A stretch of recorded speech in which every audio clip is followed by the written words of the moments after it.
S&P 500 ESG is the sustainable alternative to our most iconic and widely used benchmark. So for the first time ever, investors who use the 500 can actually switch to this version and make good on their values without compromising their objectives.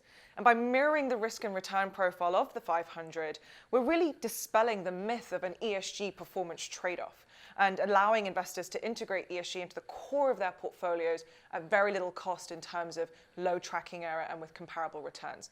The other thing that makes the index so unique compared to other alternatives out there is the quality of the underlying data. Our S&P Dow Jones Indices ESG scores, which have been calculated by our partner SAM, part of Robeco SAM, with whom we've had a long-standing partnership for over 20 years since launching the world's first ever global sustainability benchmark, the Dow Jones Sustainability Index. And what's really unique about this data is that because it's been calculated by the Swiss Sustainable Asset Manager, it has been carefully honed over more than 2 decades of a real investment decision-making process, as opposed to a purely theoretical or academic approach to ESG.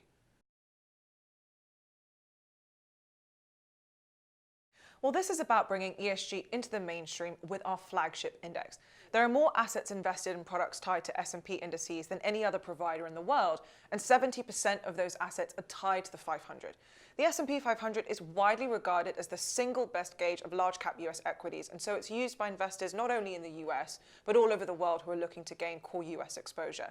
And we're not just stopping with the 500. Over the coming months, we're going to be launching a global family of ESG benchmarks of our most widely tracked regional and country-specific indices, including the Americas, Europe, the Middle East, and Africa, as well as Asia-Pacific regions. So we're really giving global investors the opportunity to get in the game in terms of ESG, once again, without compromising their investment strategy.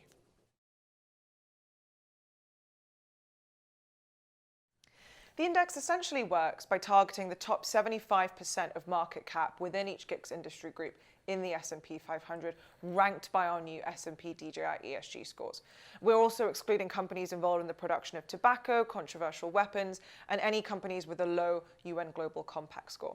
So by working with SAM, the data unit within Robeco SAM, the methodology has been carefully constructed over 20 years of real-life investment decision-making to determine what are the most financially material and relevant ESG signals within each specific industry, as opposed to just an academic approach to the problem.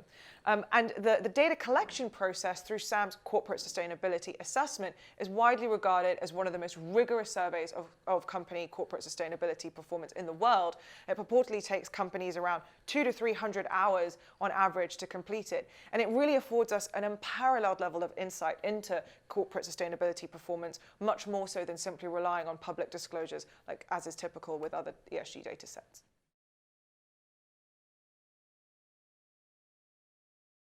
Absolutely. The index is served to design not only as a performance tracking tool, but also as the building block for the basis of multiple ESG index-linked investing products, as well as passive solutions such as ETFs.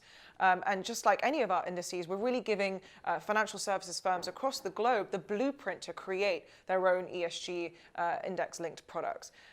We are actually in discussions with multiple ETF providers all over the world who plan to launch such products. And actually, just a week after launching the S&P 500 ESG, our partner UBS Asset Management announced that they were launching multiple ETFs across several stock exchanges in Europe.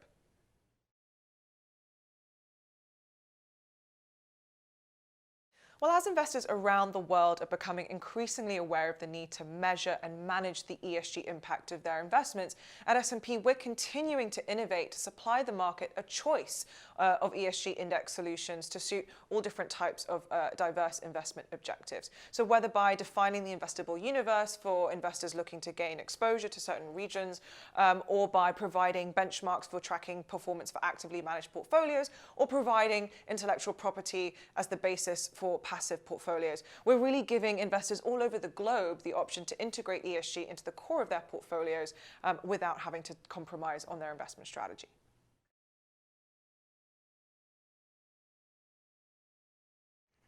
Absolutely. You know, the demands for ESG investing are growing all over the world, not just in the region. And I think a good example of this is GPIF, so the Government Pension Investment Fund of Japan, which recently selected our S&P Carbon Efficient Index series for a $10.6 billion allocation.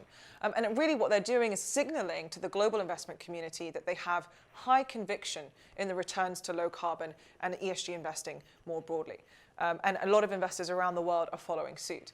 But you know, it's worth mentioning also that ESG issues tend to be intrinsically linked to big macroeconomic shifts unfolding in the global economy. Take climate change, for example.